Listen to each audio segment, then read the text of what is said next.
Hi, I'm Rachel, and I want to take you back to a sunny Sunday that started like any other but turned into a day that changed everything for me. It was one of those days you don't expect to stand out but ends up staying with you forever. As I pulled up to my brother James's house, a wave of mixed emotions washed over me.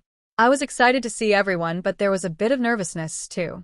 It had been a while since the whole family gathered together, and I was looking forward to catching up. I had some exciting news to share, as well. I had just landed a new job as a manager at a top marketing firm, something I had worked hard for. My car, an old 1998 black sedan, was loaded up with bags of chips and homemade salsa. Sure, it wasn't much to look at, especially next to the other cars in the driveway, but it was mine, and I had paid it off. It got me where I needed to go, and that's what mattered. As soon as I stepped out of the car, James was already there to greet me with a grin on his face. "Hey, Jules. We were starting to think you bailed on us," he joked. I laughed, handing over the snacks.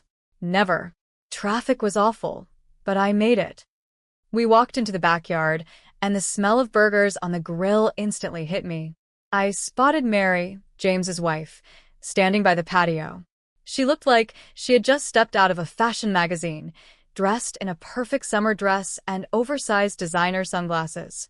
She always knew how to turn heads, and today was no different. My parents were at the grill, waving as they flipped the burgers, while my younger siblings, Michael and Amy, were busy setting up some outdoor games. Everything seemed perfect, just the way family gatherings usually were. But of course, Mary had to make her entrance. Finally, the guest of honor arrives. Mary called out in her loud voice, the kind that made sure everyone, and I mean everyone, even the neighbors, could hear her. As she said this, her eyes darted toward my old blue car, parked next to their shiny new SUV. "Couldn't you park that relic around the block, Jules? It's ruining my view." Some of my cousins chuckled, and I tried to brush it off with a laugh. "Well, it gets me from point A to point B," I replied, trying not to let it get to me. But Mary wasn't finished. She sighed dramatically and took a long sip from her cocktail. "Oh, honey, you really should treat yourself to something nicer. You're a manager now, aren't you? You should act like it." I started to respond, wanting to share my exciting news about the new job, but before I could get a word out, Mary had already turned away. She was gathering a group of people for a game, completely dismissing me. I stood there for a moment, her words still stinging. It wasn't just about the car. It was the way she said it, like a reminder that no matter what I achieved, in her eyes, I'd never be enough. James caught my eye from across the yard and gave me an apologetic shrug, mouthing, "Don't let her get to you." I tried to smile back, but it was hard to shake off the feeling of being belittled. The afternoon went on like most barbecues do, games, mingling, and catching up with family. I tried to enjoy myself, but Mary's comment kept running through my mind. It wasn't the first time she had made me feel small, and I knew it wouldn't be the last. It wasn't really about the car. It was about the unspoken competition she seemed to always have with me, reminding me where I stood in her world. As we all sat down to eat, the conversation flowed easily. Everyone was sharing updates about their lives, from new jobs to family news. When it was my turn, I shared the big news about my new job. The family congratulated me, and I got a few questions about the position. But even as the spotlight was on me for a moment, Mary managed to steal it back, talking about her own role at a similar company, making it seem like my achievement was nothing compared to hers. Little did she know, I had something even bigger in store, something that would change everything, but I wasn't going to let her ruin the moment just yet. As we all sat around the table, enjoying the meal, Mary leaned over and said with a smirk, "So, Rachel, this new job must be a big step up from your old one, huh?" She gave a little chuckle before adding, "Hopefully, they're paying you enough to upgrade that car soon." She nudged James, clearly finding her comment amusing. I was about to respond, but before I could say a word, my mom jumped in. "We're all so proud of Rachel. She's worked really hard for this," she said with a warm smile, her words filled with pride. The rest of the meal carried on with laughter and family stories, but I couldn't shake the tension that simmered just below the surface. Mary's comment, though said with a smile, had left a sting. She always seemed to know how to take a dig at me, and I could feel it gnawing at me throughout the evening. As the sun began to set, People started saying their goodbyes. I helped clean up, all the while thinking about Mary's arrogance and trying to shake off the uneasy feeling I had about starting my new job on Thursday. That Thursday morning, my nerves were in overdrive as I walked up to the sleek glass building of my new office. First days are always nerve-wracking, but this was on another level. I wasn't just starting a new job. I was stepping into a managerial role at one of the top marketing firms in the city. The pressure felt huge, and my stomach churned with a mix of excitement and anxiety. When I stepped inside, the receptionist greeted me with a friendly smile. "Good morning, Rachel. They're ready for you upstairs." I took a deep breath as I walked to the elevator, trying to steady my nerves. When the elevator doors opened, I was greeted by applause. My new team stood there, clapping, welcoming me with big smiles. It was a moment that felt surreal, and it eased some of the nerves that had been building up. The director, Mr. David, stepped forward and shook my hand firmly. "Everyone, let's officially welcome Rachel as your new project manager," he announced. The room buzzed with excitement, and I felt a rush of pride. But then, my eyes landed on Mary. She was clapping along with everyone else, but her smile didn't quite reach her eyes. Her applause was slow and hesitant, and I could see the shock on her face. It was clear she hadn't known until that moment that I would be her new boss. After the introductions, Mary approached me with a tight, forced smile. "Let's catch up after this, Rachel," she said, trying to sound cheerful, but there was an edge of surprise in her voice. "Sure, let's do that," I replied, keeping my voice calm and composed, though inside, my emotions were swirling. I couldn't help but feel a bit of satisfaction seeing Mary in this position after her comments at the barbecue. Once the meeting ended and people returned to their desks, Mary lingered.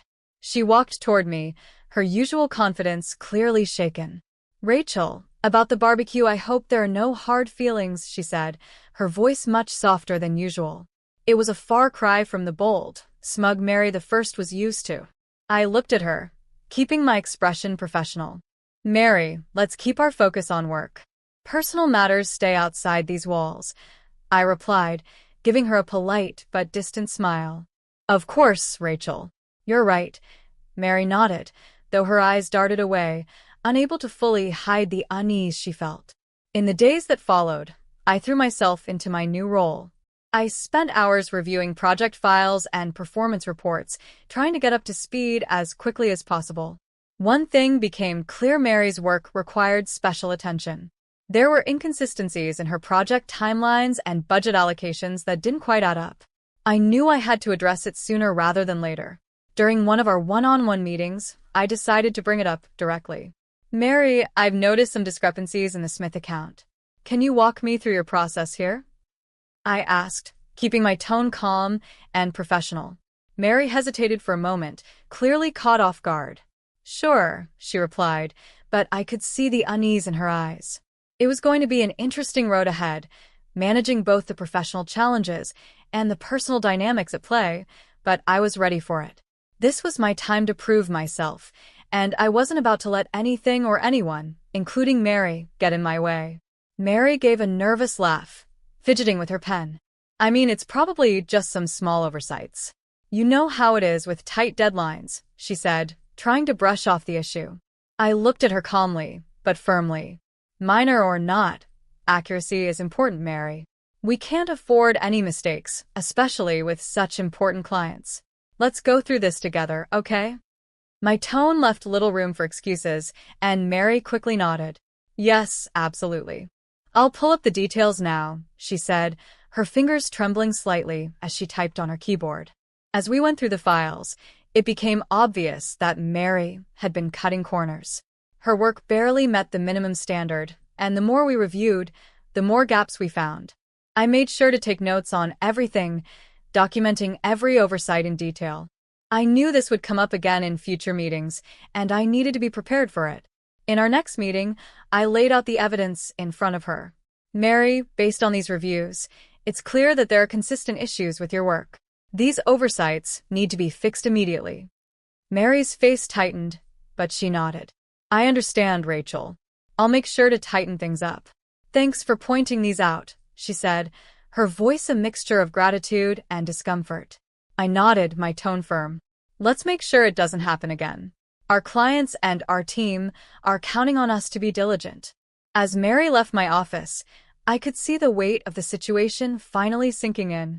For me, it was about making sure our work remained up to standard. But deep down, I couldn't help but feel a small sense of satisfaction. In a way, it felt like justice was being served, and I knew Mary had a lot to prove going forward. The following Thursday, the stakes were even higher. Not just for me, but for Mary too. It was her chance to show what she could really do. She walked into the office, clutching her oversized designer bag and a stack of files. Her heels clicked on the polished floor as she made her way to my office. Got a minute? I called out, motioning her inside. My tone was serious, but calm. Sure, she replied, smoothing down her blouse before sitting across from me. I'm putting you in charge of the Henderson project, I said, laying out the project details in front of her. It's not a huge project, but it's an important one. This is your chance to show what you're capable of. Mary's eyes widened slightly, a mix of nervousness and excitement flashing across her face. Really? I mean, thank you, Rachel. I won't let you down. I nodded, watching her closely. I'll be guiding you through it, but I want to see what you can do when you're leading the project. The next few days were intense. I kept a close eye on her progress, checking in regularly. We had frequent meetings, and I made sure to document every decision and approval. At first, Mary was enthusiastic, throwing herself into the project. But as the pressure mounted, her energy started to wane. During one of our strategy sessions, I noticed her struggling. Mary, during our last review, you mentioned outsourcing some of the graphics work. Have you properly vetted the vendor? I asked, trying to get a clear answer. Oh, yeah, they're fine, Mary replied quickly, clearly trying to move past the question. I mean, it should be okay. I raised an eyebrow, not satisfied with her response. It's important that they're more than just okay. Can you show me the vetting process you used? Mary paused, realizing she hadn't done the proper work. Her confidence faltered, and I could see that the stress was getting to her. This wasn't just about doing the minimum anymore, it was about stepping up and proving that she could handle the responsibility. As the project continued, I pushed her to meet the high standards we needed. It wasn't easy, but I could tell Mary was learning. Mistakes were still made, but each time, she corrected them faster. Watching her work under pressure, I realized that while she had a long way to go, she was starting to take the job more seriously. By the end of the project, I could see a change in Mary. She wasn't the same overconfident, carefree person from before. She had been humbled by the experience, and while there was still room for improvement, I knew she was on the right path. I pressed on, knowing that any mistake now would be officially noted. Mary fumbled through her files, her usual confidence slipping away. I'll get that information to you by the end of the day, she stammered. I just didn't bring the paperwork with me right now. The days stretched into weeks, and the project deadline loomed closer. In a team meeting, it was finally Mary's turn to present her progress. The room was full, and the air was thick with anticipation. Mary stood at the front, holding her report, but her usual poise was gone. She seemed unsettled, her confidence nowhere in sight. All right, let's see, she began, flipping through her notes. For the marketing strategy, we are, planning to, her words trailed off, and she stumbled over her sentences. The report lacked the depth and clarity that was expected, and I could sense the tension rising in the room. Mr. David, who was seated in the corner, raised his eyebrows slightly and gave me a nod, signaling his concern. This was the moment I had been waiting for. Mary, I interjected, could you clarify how the budget was allocated? There seemed to be some discrepancies between your report and the original estimates. Her face turned red as she shifted uncomfortably. Well, I had to make some last-minute changes, and the costs, well, they kind of got away from me. I see, I said, keeping my tone calm but firm. It's crucial that we stick to the planned budget, especially when dealing with new clients. We need to make sure this doesn't happen again. I glanced around the room and could see the concern on my team members' faces. It was important for everyone to learn from this, not just Mary. As the meeting ended, the team shuffled out, and murmurs about the project's status filled the room. Mary lingered behind, her defeat evident. Her usual confidence had crumbled, and I could see the weight of the situation settling on her. "Rachel," she said quietly as she approached me. "I try to handle it, but I don't know what went wrong." I looked at her, my tone firm but not harsh. "Managing projects is about oversight and adaptability, Mary. We need to discuss how we can fix this." Mary nodded, agreeing to meet with me later to work through the issues. I could tell she was embarrassed, but this was more than just her failure. It was about maintaining a high standard for the entire team. I documented everything carefully, noting the issues in her work. It was clear to everyone now that her mismanagement had caused problems, but I wasn't happy about her struggle. It wasn't about revenge. It was about protecting the company and our clients. Upholding professional standards was key. The day after that rough meeting, the office was unusually quiet. As I made my way to my desk, I could hear whispers behind me. People were talking about what had happened. Mary was pacing near the water cooler and intercepted me before I could even sit down. "This was a setup, wasn't it?" she accused, her voice full of tension and confusion. "You've been out to get me from the start." I stood my ground and met her gaze. "I gave you an opportunity, Mary," I said evenly. "The outcome was in your hands, not mine." Mary looked frustrated, her anger barely contained. I understood that she was upset, but her accusation wasn't fair. She had been given every chance to succeed, and the decisions she made were her own. I wasn't here to sabotage her, I was here to make sure the job was done right. She paused for a moment, her face softening as the reality of the situation sank in. "I didn't mean for things to go this way," she muttered, her voice quieter now. "I know," I replied. "But this is about more than just one project. It's about learning from mistakes and improving. We can't afford to let this happen again." Mary nodded, finally understanding the gravity of the situation. She had to take responsibility for her actions, and I hoped this would be a turning point for her. This wasn't about tearing her down, it was about making sure she grew from the experience. We all had to be accountable, and I knew that if she took this lesson to heart, she could turn things around. I stayed calm and measured, even as Mary's tone grew more emotional. "But you just watched me fail," she said, her voice shaking with desperation. "You could have helped more. You could have guided me." "Helping is one thing," I replied, "but doing your job for you is another. We all have to meet the company's standards. Unfortunately, your work didn't meet those expectations." She scoffed, throwing her hands up in frustration. "So, that's it? You're just going to watch me go down?" "It's not about watching you fail, Mary. I document everyone's performance, it's my job, and it's not personal," I said, trying to stay firm yet professional. Later that afternoon, Mr. David called both of us into his office. The tension in the air was thick as Mary and I sat across from him.